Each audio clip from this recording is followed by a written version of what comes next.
So last week, I purchased these two Marsant X e-bikes. Kind of on a whim, to be honest with you. I'd been looking at some Super 73s, and the price point was a bit high for me in terms of wanting to spend $4,000 on an e-bike. And at just over $1,000 with their summer sale, I gotta say, the build quality on these is so fucking awesome. When I got these in the box the other day, it was great to see the paint schemes. It was great to see all of the respective welds and just overall quality of the bikes that came in the box. Not to mention that they were both super easy to put together. I actually had both of my 8 and my 10-year-olds help me build these. And if you're doing it yourself, you can do it in just under 30 to 40 minutes.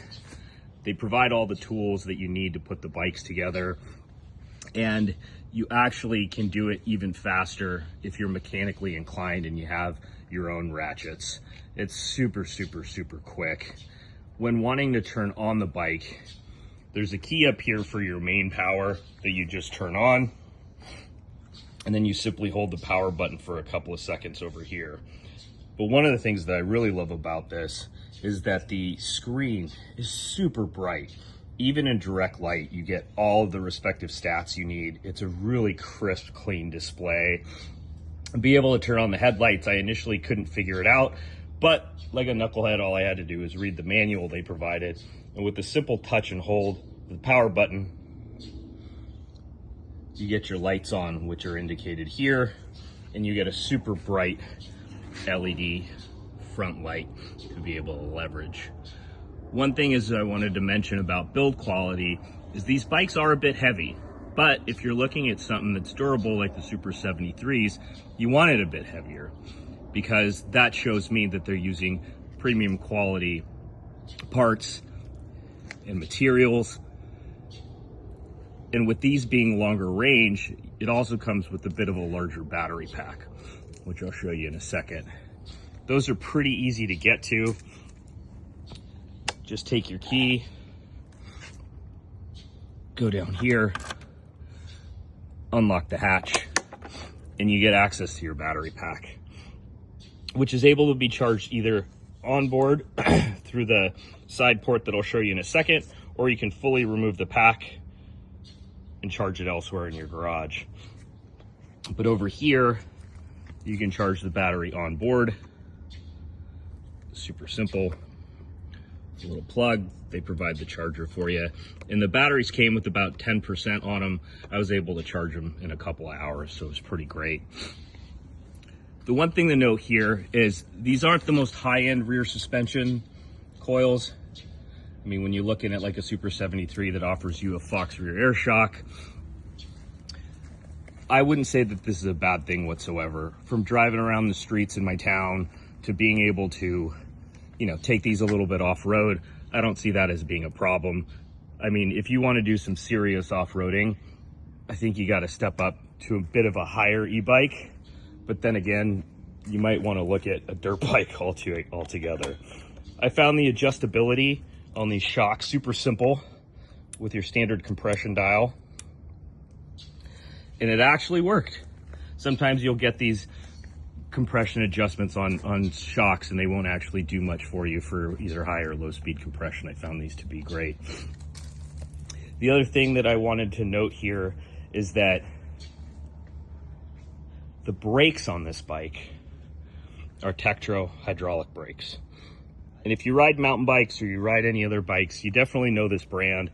And I think at a price point to see Tektro brakes on an e-bike like this, that's a really, really great value add.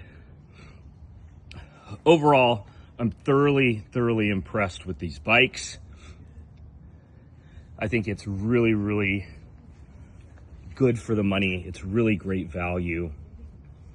The speed on them, if you dial it up to a class 5, will get you about 30 miles an hour. At least that's what I've gotten off the speedometer here. They come in the box set a little bit lower than that, but there's some videos online on how to adjust that.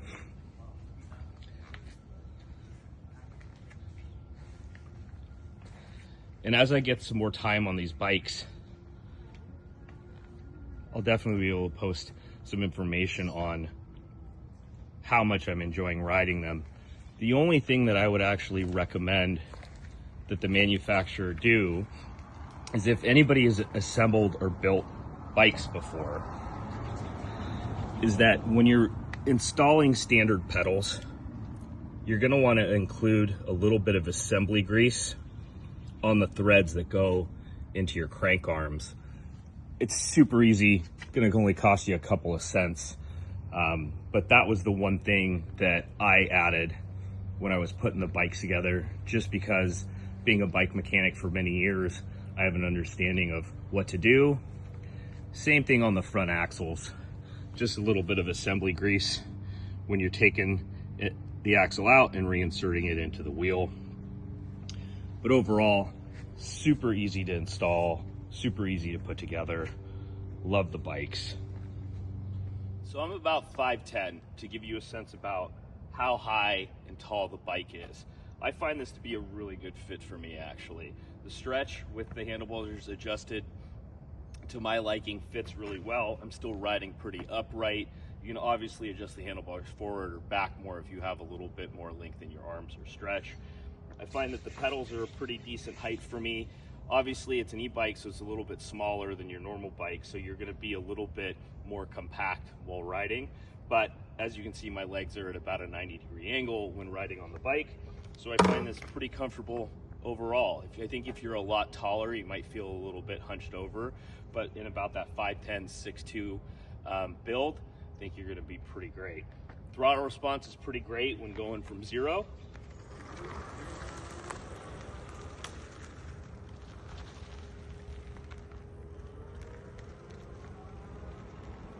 And the brakes aren't bad.